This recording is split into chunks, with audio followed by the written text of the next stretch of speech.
Hello, YouTube. I am uploading a video today. I just started to tie flies. This is I did a few practice flies so far, but this is like my first go around with a fly that I'm hoping to be able to just use in fishing.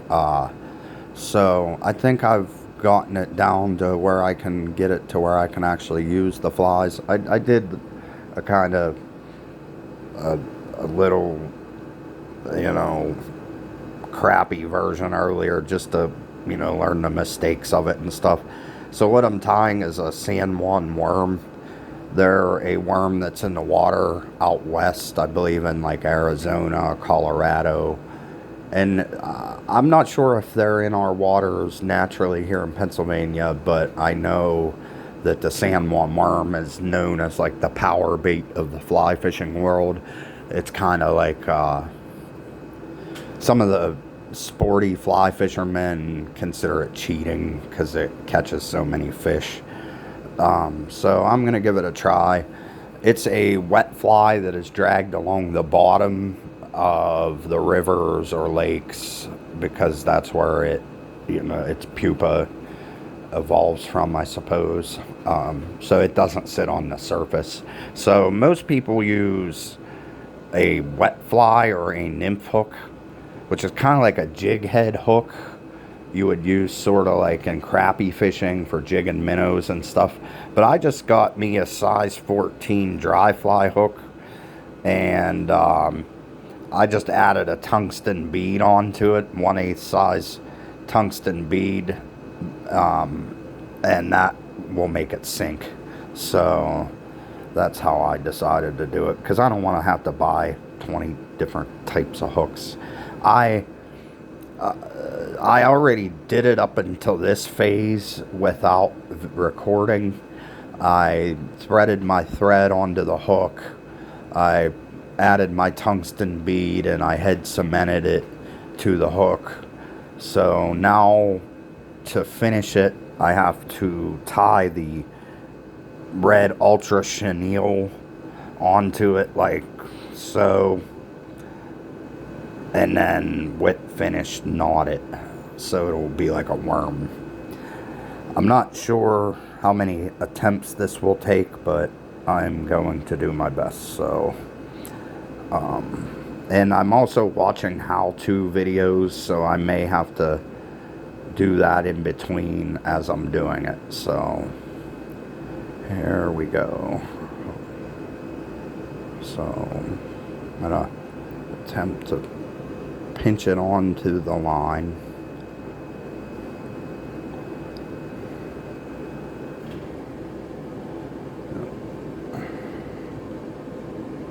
It's harder than it looks. Oops. It's the stuff is so small with dry fly fishing, or with fly fishing, that when you're tying it, it's like it's hard to hold on to the stuff.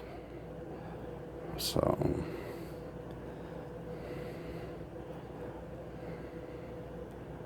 I think he said to do loose wraps. Give me a second. Okay, so even it out.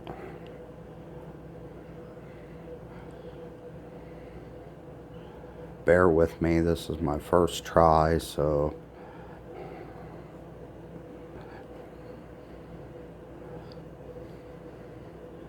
can't figure how he gets it to stay in place. Ugh. It's tough.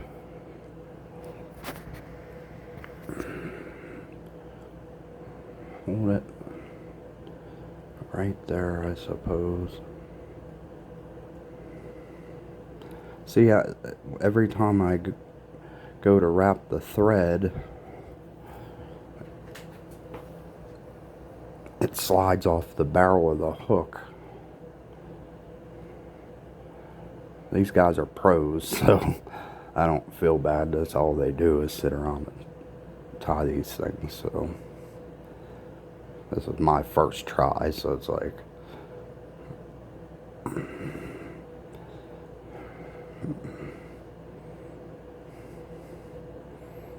darn you. Maybe I don't think that the fly fishing shop gave me the the thread or the chenille that's thick enough. It seems like it's too thin compared to what they have online, so it bends when you spin it around the hook.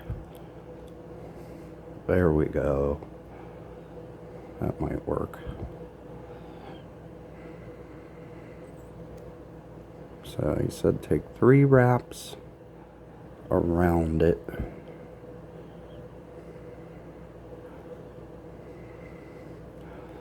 And then fold it back and wrap towards the head of the tungsten bead. About right there. And then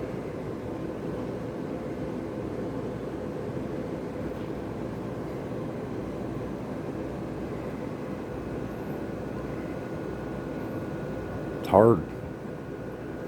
This is an artwork, so it's gonna take thousands of hours of practice to get it. Now the whip finish is the real hard part. So, alright, so that's my bobber or bobbin. So I got the chenille, and that's this stuff. It's just ultra chenille, standard red. It's just basically like kind of like wired yarn, and I might have to watch this video and give it about 3 to 5 turns. Sometimes the chenille likes to get caught up in the thread. If this happens, just pause, give it a little wiggle, and that chenille. Okay. So this, I bought this fly tying kit off my friend, the vise. It's actually a pretty nice vise for an old one. I might buy a new one. I don't really like that you can't adjust the vise part on it, and like some of the tools on it are old. That's a whip finisher, but the ones you buy in the kits nowadays are like real big with a real nice handle. This one's real small, so but it works. Not a bad little used buy. So see, that's the thing, is if you look, you can see how the chenille, when I spun that, it's kind of sitting off of the hook. It's not like laying directly on top of it. So that's where the artwork to this is you want it perfectly level so that it's straight, so that when it hits the water, it looks like a worm that's fresh and lively. Is where mine's gonna look like it's like older and decayed. It's not as, you know, it's not as good a presentation. So, but I'll get better as I go. Now this part, I don't know how I keep screwing it up, but it seems to be the hardest part. This is called a whip finish knot. So okay, so now see, that's it, always slips off.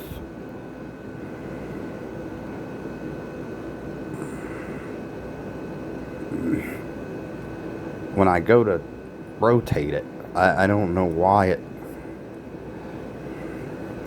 I can't figure how to rotate that thing without the yarn slipping off of it. Beats me. How did that get? Okay, I'm gonna have to retry. I tried it earlier and I figured it out a few times, but it's like Okay, so see that you're supposed to rotate it, and then it makes a backwards number 4. 2, 3. Oops.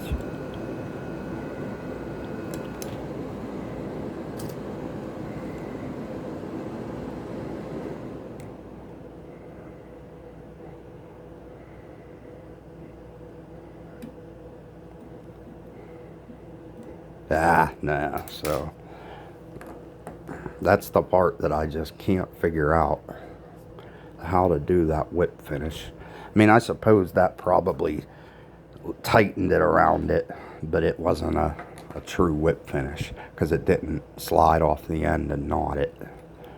So let me try it again.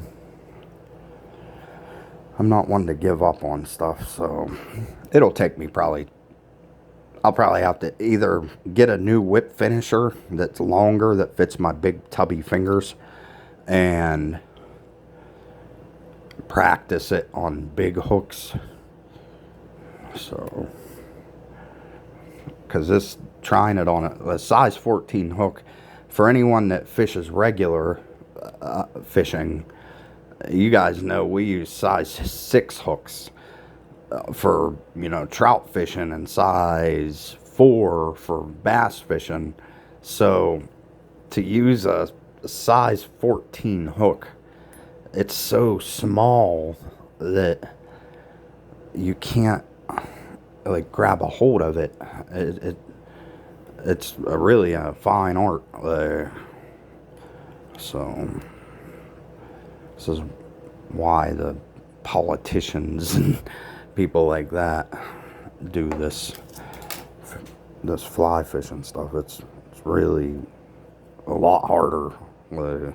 But once you master it, it's a different world of fishing. You'll catch a guy that knows how to fly fish in a trout stream will catch 6 to year 1 with a fly rod. He'll catch 6 fish to every fish you catch with bait or lures. It's that much more effective. So, okay, so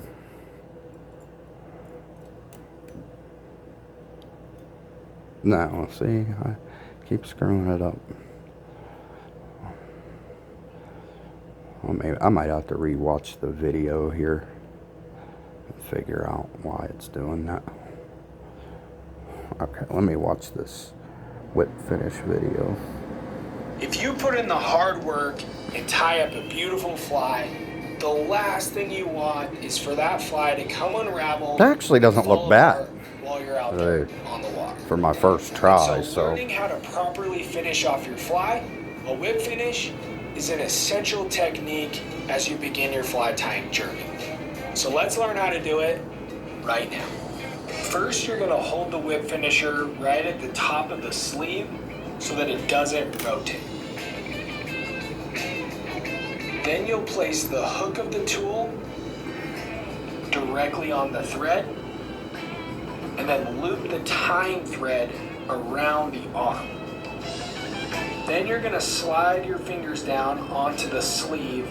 See, when I go to do that part, start to rotate a little bit, and at this point your thread should be parallel to the hook, and as you bring that whip finisher up above the hook, you'll see a backwards number 4.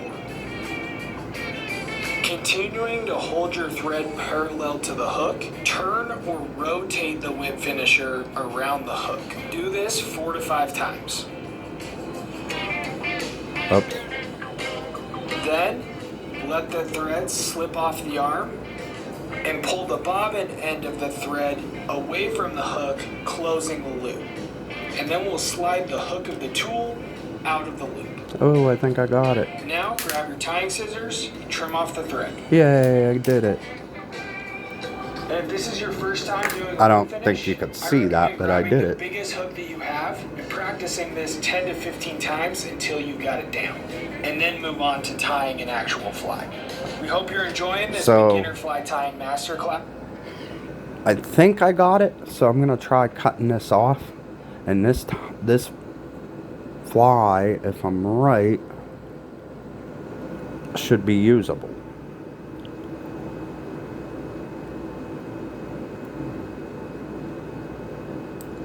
Oops.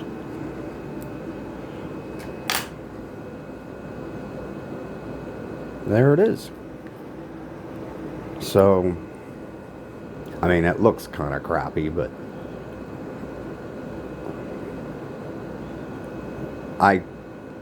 hold on, okay, so from what I'm told, you take this stuff, it's called Zap-A-Gap.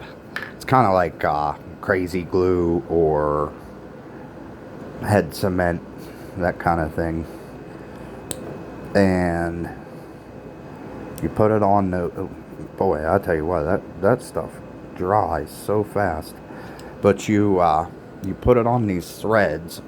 That's stupid. Neck mount. It's like right where the yarn is. And so like that'll keep that sealed.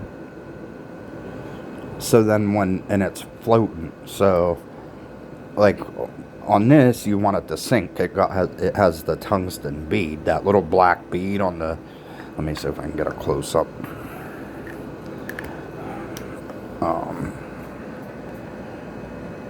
There's a little black weighted bead on it, and so that when it hits the water, you fly fish with it, you throw it down, you throw it out there, and when it hits the water, it just sinks down to the bottom, and you just sit there and kind of twitch it, and it looks like a worm bouncing off the bottom and stuff. So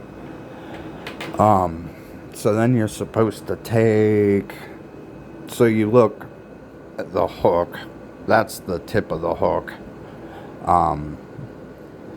You're supposed to take and trim the chenille a little longer than that hook on each side. So I'm gonna go about right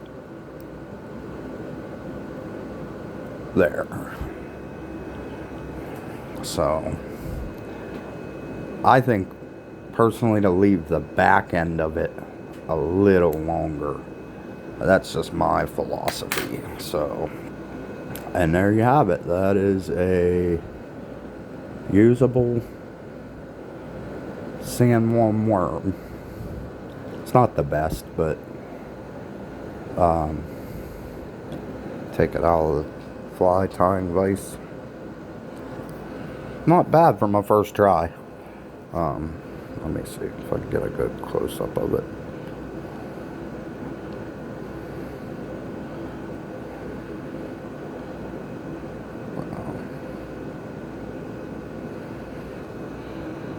There you have it. See, you can see the imperfections on the, see how the chenille looks wrapped unevenly. It should be nice and flat. So I can tell that's what I gotta work on, but that'll work. That's usable. So not bad. Pretty proud of that. Alright, peace.